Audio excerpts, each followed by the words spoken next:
Salamacha Junubin. So this video, I'm going to try and get my direction and where I'm looking correct. I'm really sorry, I'm new to this, so I hope you'll bear with me. As you know, my name's Amanda, and this is my third video in the three-part series talking about why it is I have joined NAS. So this video is just a basic history breakdown of South Sudan, key dates as far as I think it's important for our generation to be aware of, know, and just give us a brief background. So number one, you can go and research this information. But number two, just to give you context as to why I feel so passionately about speaking about my support for NAS and wanting a better South Sudan for all of us. Okay, cool. So as many of you would know, we were in Sudan. The Sudan was an Anglo-Egyptian colony. And we, what that means is that we were both a colony of Egypt and Britain. And the story behind the co-dominion really goes that Egypt had colonized Sudan, and Britain, in trying to secure the route to the Suez Canal and colonized Egypt. So that's the basic breakdown for why we were a co-dominion and why the trade language in the South was Arabic and why the formal language was English, or the language of the law was English. This is why many South Sudanese, we speak English and or Arabic, or a form of Arabic, which many of us call Juba Arabic, or other variations of our Africanized version of Arabic. So that's basic history, which maybe some of the details you didn't know, but most of us are clued up on that. I'm going to start from 1957 because I think that that's a really key date for us to really understand the backdrop of where the separatist agenda really began to take some flight. So after the Second World War, a lot of the colonial powers, namely and particularly France and Britain, you know, having the largest African territory, amount of territory, and they decided, Britain decided to review its colonial policy at the time, because administering colonies is very expensive, and after you've had a very expensive war that you were fully involved and active in, it just made a lot of sense for the Brits to reconsider their colonial policy and perhaps give own rule or allow for the independence of their colonies. So in Sudan's case, the north, or what is now Sudan, and the south, or what is now South Sudan, were administered at that time separately, and that came about around 1924. So by the time you get to 1947, the south and the north are being administered separately. What's key about the 1947 date is that that's the year that the Juba Conference took place. So that would have been my great-grandparents' generation. And so a number of South Sudanese leaders, predominantly chiefs, were invited along to this conference, and Britain was broaching the idea of independence to the Sudan, and the southern representatives were saying, no, we do not want to be administered with Northern Sudan as one unit, because the Northern Sudanese got preferential treatment by our colonial overlords. So even in our great-grandparents' generation, they were already cognizant or aware of the fact that we were being treated distinctly different from the Northern Sudanese, and we weren't receiving preferential treatment. I mean, there were comments in the minutes about how South Sudanese were like school children in comparison to their northern counterparts. That's how much of a disparity there was in the level of exposure, you know, South Sudanese had versus our northern Sudanese counterparts. So from that point, this idea of a separate administered South has always been there. And then 1947 to 1956 in that period of time, this separatist sentiment continues. And in 1955, the year before the independence of the Sudan, Anyanya 1 begins. And then 1956, we get the independence of the Sudan. And then so from 1955 to 1972, you have the first Sudanese civil war. In 72, there was a peace agreement signed, and that is the Addis Ababa peace agreement signed by Joseph Lagu. And then in the following years, you have a local or regional government for the South. It had considerably less power as a southern regional government than what the South received in the 2005 CPA. So if you're thinking about the periods of time where you had semi-autonomous or regional governance in the South, in the 2005 CPA, you had a semi-autonomous government. In 1972, no, it was just a regional government with far less power than the CPA gave the South. So in that period of time, you have South Sudanese officials governing in South Sudan. That's also the time when South Sudanese officials decide to start exploring for oil in the South, because they saw their northern counterparts exploring for oil in the North.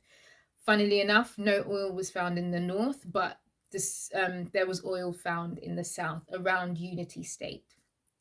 So with the governing affairs of the South in the 70s, what began to happen is in the later 70s, there began to be this social discord, if you will. Equatorians at the time felt that some of the ways that the South was being governed was not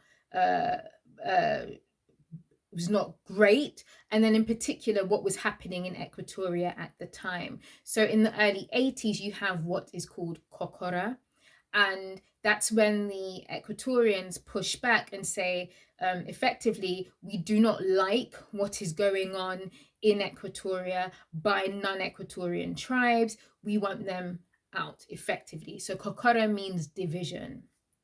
So that happened in the early 80s. And then in 1983, SPLM is officially born. I use the term officially because the great thing and the confusing thing with South Sudanese history is things oftentimes, because of how much isn't written down and how much isn't necessarily, like, there are several different accounts of various things, but officially everybody would accept that SPLA was officially birthed in 1983.